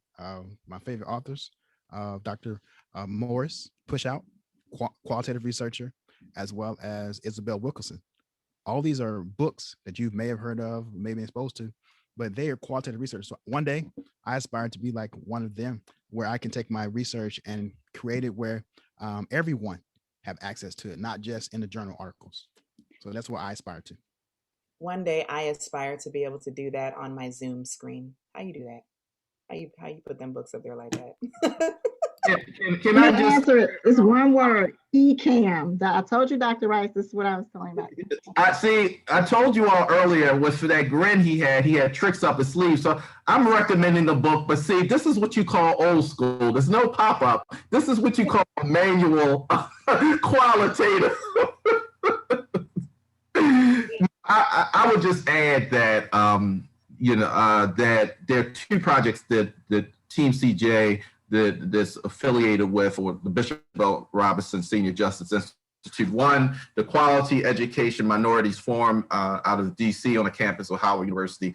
They have provided support to Team CJ in a learning cohort that centers on how to improve curriculum in our delinquency improve our delinquency curriculum in our criminal justice program. And so we recently had a online virtual subject matter experts roundtable. That was phase 2. Phase 1, we asked targeted questions to our students concerning their participation in our delinquency capstone course. So we have essays that we're going to analyze in code and look for themes such as Dr. Jones highlighted in his presentation. And then we're also going to ask similar questions to our subject matter experts that are connected to COPPIN and work in various fields of criminal justice. we're going to transcribe and analyze that data. And we're looking at taking the data and learning from it so that we can use it to support our students in entering a criminal justice system that has a lot of problems, but a criminal justice system in which they can be prepared to enter with a reform advocacy mindset. And the other project that I highlighted on the slide was the Thurgood Marshall College Fund Gun Violence Research Project, and that will involve, with Coppin, interviewing 150 Black males between the age of 15 to 24 to get more insight about factors that influence their gun possession, in-depth qualitative interviews, virtual and on-site. And so that's what is in my ballywick, as they say. And I'm excited to work with students to advance those efforts and to work with faculty to on the other projects. So we're excited, a lot of ideas. You know, research is exciting. And, you know, if you spoke to the old me 20 years ago, I would be laughing at me right now. I don't know if I can follow that, but I am working on focus groups with youth around mental well-being. So my research really focuses on how you define and conceptualize mental health from more of an asset-based versus a deficit perspective. So I actually use the term mental well-being. And so I did some focus groups with youth, but we needed to do more to reach saturation, and COVID and a lot of stuff kind of stood in the way. And it was really interesting because the groups that we did were very interesting about how young people, when you say mental health, what it means, when you say mental well-being or positive mental health and mentally healthy, what it means, they came up with these great ideas about. They just had some really great perspectives, but part of that really stems from a project where we see that, you know, when you say mental health, most people think depression, anxiety, and what, you know, and all schizophrenia. They were like crazy, you know, youth are gonna say whatever comes out their mouth. But you know, and so that perspective and the fact that all the definitions of mental health that are more asset-based are developed by the World Health Organization, et cetera. But if you're applying them to young people, then we need to really think about what that means for young people. And there's really not much about how young people inform those types of definitions and constructs. So I'm working on that now, and I hope to I also have a grant right now that's going to end next year, and I hope to apply for another grant and do kind of mixed methods, probably incorporate photo voice. I'm trying to get it in everywhere, photo voice study. The study now is that it's R03, it's an NIH study, a small secondary analysis study. So that's my quantitative self that looks at stress and depression on educational outcomes of Black youth. And the Black youth include African American, Caribbean Black youth, and how these developmental assets can moderate or mediate those relationships. But really what I would love to do is collect data and ask them, because again, when you're using secondary data, and the other positive thing about qualitative research and your own research, but qualitative research, you can get more information about what that means. And so I would like to conduct a study that uses mixed methods approach to really better understand kind of how these assets really, what they look like for young people and how they really help them. Like what, you have two young people next to each other, what helps one person get to this place and that place, and they're coming from the same backgrounds, et cetera. And what are their strengths, but in terms of how they define those strengths. So that would be another step that I'm going towards next year, maybe. Wonderful. That sounds amazing too. I had a question. I'm going to reserve my question though after the students. Are we ready to move to the students? I know we've been asking, people have been putting questions in the chat. This is so good. I'm ready to go do some more research. Can I get a course release? I see the dean is on. We'll ask her afterwards. So there's some questions in the chat that we want to give the students, and you all, I'm going to just speak. Someone mentioned about incentives, but Dr. Rice, the speakers have been facilitating questions in the chat, so maybe it's all a moot point here. So if anyone wants to come off, Dr. Rose sent me the article and I'm going to send it out. I'll Slack it to you all after we get off of here. I was just going to speak to Oh. Easter, and I put it in the chat, but we plan to recruit from trusted organizations that already work with the population. So, for example, Roca Baltimore will outreach to them. We'll outreach to Safe Street, Youth Opportunity Centers, Uncle T, Challenge to Change. So we're gonna reach, and also more formal entities. You have Volunteers of America, parole and probation officers. We're going to work with a consultant as well as stakeholders in the community that we have pre-established relationships with to get their buy-in and support around this effort. And then we hopefully will be able to recruit from their respective sites. And those sites will also assist us in the coordination of the virtual as well as on-site interviews that are conducted. And we hope the $25 incentive will be move participants to want to participate and contribute in the research. Can you all, thank you so much, Dr. Rice. That's so, incentives are very helpful. And I like what Dr. Buckley mentioned earlier about Victoria's Secret gift cards. So even being more thoughtful about what populations may desire instead of what we think they want. So one question that kind of follows along what Easter was asking about consent. And I know Dr. Rose mentioned about assent. I don't know if any of you can, either of you speak about that further. You know, when we're dealing with youth, there's assent, and then we also have consent. So there are two different levels of that consenting process when we're dealing with adolescents. So can someone speak to that to clarify the differences? Yeah, I can. Yeah, for youth under a certain age, they're technically not able to consent to be a part of a research study without parent or guardian permission, so to speak. So typically when you develop a study with youth, you have to develop a parent consent, caregiver consent. Let me get the right words, caregiver consent, and then an assent that they sign. So the caregiver consent gives them consent to participate in the study. So when I've done this with youth, they had to have caregiver consent to come to the orientation, the first focus group, et cetera. At the first group or at the first meeting with them, they then signed assent form saying that they also agree to participate in the study. So the parents or guardians gave them permission, and then they also should say, because that's then you have to go through the assent form with them, because that's then saying that they understand what they're participating in, that they're voluntarily participating. They understand that they can leave the study at any time, similar to the consent, but they're giving their own permission, so to speak, to participate in the study. They're giving their okay. So you need both of them when you have, I think it's under, I mean, it's rare, I don't work with kids over 18 that much. I think it's under 18 is the age that you have to have consent.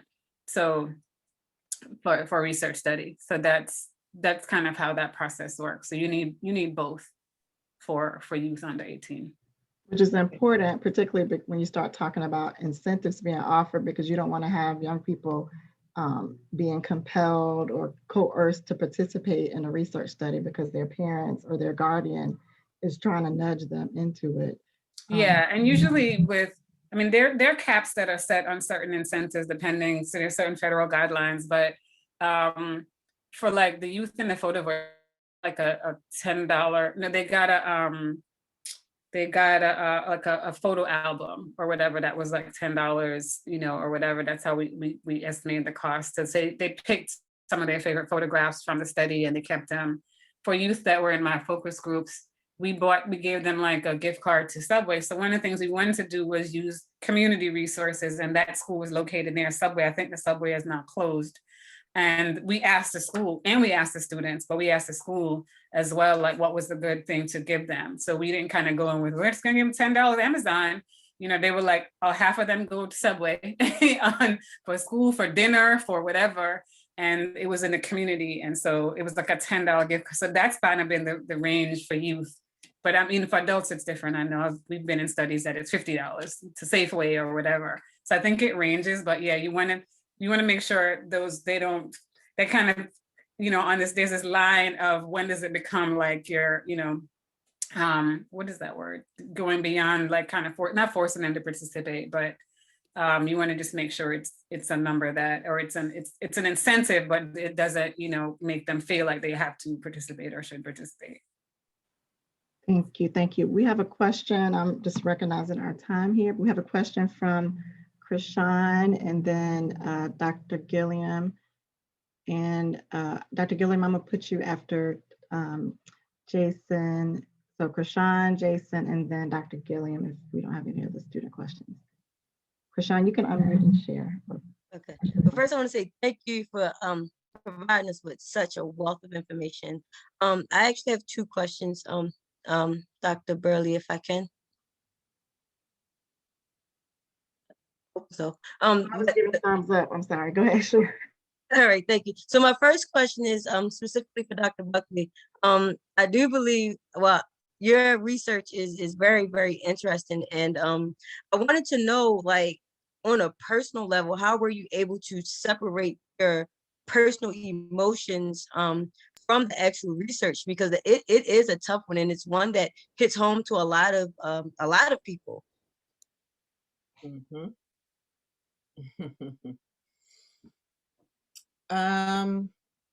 There were times that I was not able to separate myself. I can remember one day in particular, after conducting one interview, I threw myself into the bed and wept. And I mean, I had to go through that. And I think, quite frankly, because I am, like many of us here, I'm very empathetic. So even if it wasn't my lived experience, based on the stories that were being shared, I probably still would have thrown myself into the bed and wept. So I think that the key isn't so much that it had an emotional impact, but it was, how did I deal? How did I deal with that? Our code of ethics cautions us against being impaired when doing work. Mm-hmm. And, the impairment isn't just about drugs and alcohol, it's about emotional impairment. So when I had that reaction, I knew that I needed to step back from collecting data, and I needed to journal what I was experiencing. That's the best and most truthful answer that I can give you. Thank you for that. Thank you for your answer. And then the second question, and this is open. So how do you know when you had, what determines the point where you have enough data to start drawing your conclusion? Like, I know there isn't a cap on how many participants you can have, but like, how do you judge that? It's a good question. For my study, when I interviewed my participants, when I kept getting the same data over and over again, we call it saturation. And once that happens, and you also have a team, you're not by yourself. You have researchers who look over the data as well to make sure to assist with rigor. So when you get the data and it's saying the same thing over and over, and no new information emerges, that's a point where you can look at your research team and say, are we reaching saturation? Because saturation is to the point where we have reached our potential for that process. Thank you for that. I would also just add to that, another point to keep in mind is also the viability of the study that you're trying to carry out. Do you have the manpower, the woman power, the resources, right, to actually carry it out? And so, let's say, for example, the gun violence study that I mentioned, we're receiving funds and resources to conduct that. Even the Quality Education Minority Forum study, we received some resources to support the purchase of software, to support the work. And so if you're funded, that may also, even if it's qualitative research, it may expand the opportunity to be able to include a larger sample. But if you have limited resources, be it time, personnel, that may also impact the type of sample, the size of the sample, and opportunities to replicate the study. So for instance, with limited resources, you may do one focus group of 9 to 12 people. With a lot of resources, you may be able to do multiple across different regions. or across the city. So I think resources also and the viability of your study based on those resources is important. Thank you. Thank you. I want to let Jason Hambade ask his question, and then we are going to have to move to close. Okay, first of all, I want to thank everybody for presenting. That was like some awesome stuff. I was trying to take a lot of that in. Well, one of the questions was, I didn't hear anybody talk about mixed methods as a technique, but I saw in the chat, Dr. Trader had mentioned it, and then a couple other doctors had gave feedback on that. But I wanted to ask Dr. Rose, because when you was giving your opening comments about the research project, you mentioned the word research, and the children or the youth responded like, research, what are you going to do with this research? So my question really is, because I know this generation, current generation that we're in, have a access, to the world through the internet. And when I was young, we didn't have that access. So I wanted to know if the young people have, is that a form of paranoia, or is it because they are privy to information about the things that has happened in Baltimore with the Kennedy Krieger project, the John Hopkins Research Project, all these negative projects? I think it's a combination of things. I think teenagers are suspicious of adults they don't know.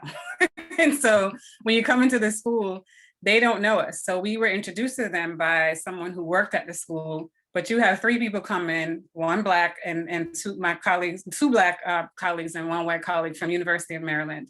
I will tell you that I've done projects elsewhere, and parents didn't let the young people participate because they said we don't trust University of Maryland. And so there's just this stigma attached to research in Maryland. And I don't know, I'm not saying what schools, I have no, I don't know that level of information, but I think these young people were like suspicious. We're adults, they don't know. They're here to talk to us about something. What is it they really want to know and why they want to know it? And I was really thankful for those questions, to be honest, because I think when they really understand what we were trying to propose to them, and they could have said no, they didn't have to participate, they could have, but then keep the framing in a way that it empowers them. It's so that they take ownership of that research, which is what they ended up doing. That's why I was saying they saw it as a program in the school at the end of it. So yeah, they were suspicious of adults they don't know, coming in and introducing ourselves, as we're from University of Maryland School of Social Work, blah, blah, blah. And so I think that was a big part of it. Yes, they may have some experience and knowledge about those issues in Baltimore. I'm not 100% sure how much that's taught in high school. I teach MSW students who don't know about even Tuskegee. So that surprises me, but you never know. So yeah, so it could be some of that, but also I think it's just they didn't know who we were. Okay, you mentioned 2 other things. You mentioned REM and you mentioned alpha graphics. I mentioned, Rev. I'm so okay. Yeah, Rev is it Rev or REM? Rev, R-E-V. It's an online transcription service. So you send them your transcript, you send them your audio tape, and they transcribe it and email it back to you. So it's an online transcription service that's really like you can get it back within 24 hours. Okay. You also always, though, I would say you have to check those things, because when we were going through the transcripts, we were like, what word is that? Because no one said that. So you really have to check them. Rev was one. Alpha Graphics is a graphics organization. It's called Alpha Graphics. If you Google it, they have a lot of sites in Maryland. They helped us produce those boards, those presentation boards. Yeah. All right, thank you. I had that when they were transcribing some of my data, because as you can imagine, one of the things, so in terms of cultural competency, data transcription for qualitative research, you really, really have to spend time making sure that if you're not doing your own transcriptions, you got to make sure that it was transcribed appropriately. And Dr. Jones, I think it was Dr. Jones, made mention of the fact that your participants can also go over the data. I gave my participants that option. But one of the things, Theda and Dr. Rodentrader, if you're still here, one of my participants was talking about a 9-night. And a 9-night in our culture is a practice when someone dies. And so she was explaining what happened at this event, and the transcription was jacked up. But fortunately, of course, I knew what it was. So data transcription, you need to protect it so that you can protect the integrity of it. And protecting it means that you are reviewing it to ensure the accuracy along with your participants. Thank you. Thank you, Jason, for that great question. We are at the end, unfortunately, but I want to, if you all would allow me for one moment, because I want to ask, and I didn't check with them first, so I apologize now, I'll take my rebuke later, but I want to give the opportunity for Dr. Roten Trader, as well as our Dean of our college, Dr. Beverly O'Brien, who they are also here with us. I don't know if you all would like to share any comments or bring any greetings. If so, I will bring you to the stage. Dr. Roten Trader, would you be interested? Hi, yes, everybody. Pleasant good evening to you now. It has been a pleasure. I apologize for not being able to hear the entire presentation, particularly of my colleague, Dr. Rice, but I'm certain that his presentation was edifying. And this has been wonderful. As a research geek, it is so nice to be in the company of like-minded individuals. And so I thank you, Dr. Burley, for extending this invitation. And I'm delighted that I was able to jump in. And I look to get any links that pertain to the other presenters so that I can glean some insight. So thank you all so very much. Kudos to all of you. And Dr. Anderson, I see my team is well represented. Team CJ rocks. Yes. Yes, Team CJ. Dean O'Brien, would you like to share anything? Well, simply thank you, Dr. Rowley, for the opportunity, and simply that I am really proud of this evening. It's a wonderful opportunity for students to be hearing the research of the faculty. I mean, that is a wonderful thing. Sometimes we get so enamored with all of the other parts of what we do that the research that we're also engaged in never gets spoken of. And so I'm really happy about that. Secondly, it was really a very interesting discussion. And I as time goes on, I think the students who are participating will appreciate even more what they heard today. Unless you're involved sometimes in research, sometimes you have to walk in those shoes before you understand what someone is talking about. And when Dr. Buckley was talking about whether you have preconceived notions about your research before you start, which actually is kind of a natural thing. We do have those kind of thoughts about what we think we're going to find, and we just don't really know. And then when you find out that it's completely opposite of what you thought, but that was the reason for the research in the first place. So that's a good thing. And so, but it made it very personable. And the other thing about research is that you find that it becomes a significant part of your life, because somehow or another you seem to be drawn to those things you either have questions about. I think someone asked that question. How many of you wanted to know? Is that you, Melissa? Who wants to know everything? You ever worry about other people's business? That was me. I'm still trying to figure out how Dr. Gilliam never thought about that. But no, she was teasing. She was teasing. Oh, okay. But it was all very interesting, and I thank you, Dr. Burley, for hosting this. This was super. And really, I'm so proud of you for doing this. So happy for you doing this, and I look forward to it's being done again. It was wonderful. Thank you very much. I'm sorry I couldn't get here earlier too, but this wouldn't fit into my schedule. So I thank you so much. Thank you, Dean O'Brien. We appreciate you. We were just talking about you before we started, and the students all echoed how supportive you always are to the events that we have in our college. So thank you.